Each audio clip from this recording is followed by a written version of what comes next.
Measure fashion fabric 6 inches wider than your window, 5 inches longer than the finished length of the shade. With the front facing down, set the length of the shade on a flat work surface and cut. For your side hems, you're going to fold over 3 inches, and then you will be tucking under 1.5 inch, giving you a double 1.5 inch side hem.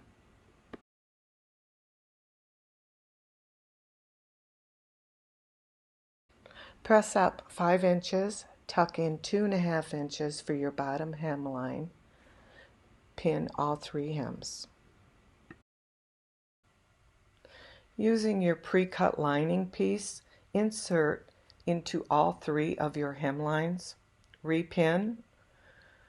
You're going to use a lot of pins throughout the center, catching your fashion fabric and the lining.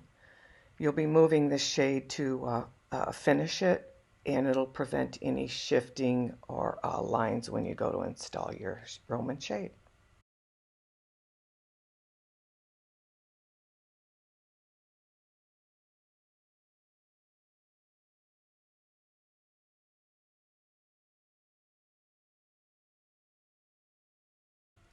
Stitch your side hem, catching only the lining.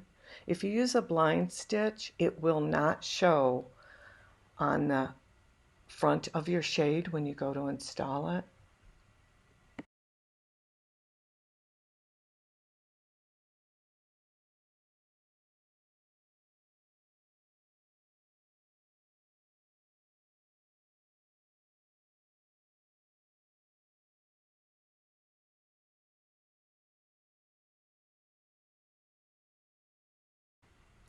Your bottom hem is stitched the same way, however, the ends are left open to insert a heavy flat metal rod that will help when you're raising and lowering your shade. Begin upholstering a 2x2 pine board. Pre-cut the finished width of your inside windows. Secure the edges. Cut mitered corners. Work fast and carefully with pre-cut fabric. You will firmly secure, assuring the fabric is flush with no air pockets. Hot glue is, well, hot glue, right? Trim off your frayed edges and stabilize with fray check.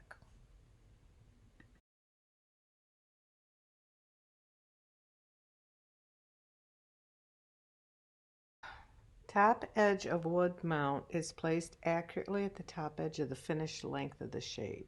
Wrap the lined shade over the rod and staple flush. Good time to measure and remeasure before cutting.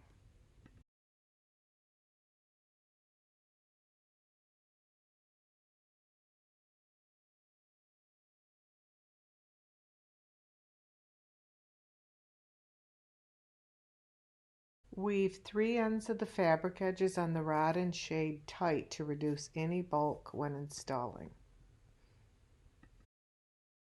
Sew the bottom row of rings about 4 inches above the bottom hemline. The rest of the rows should be 8 inches apart vertically and horizontally.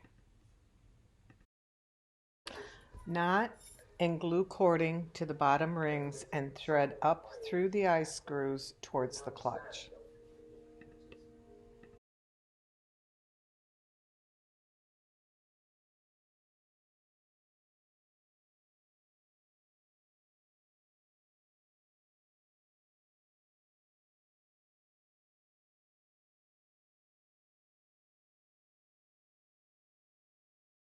Our apologies for not including the rolling clutch mechanism. This is the hardware part for lifting all the cordings at once.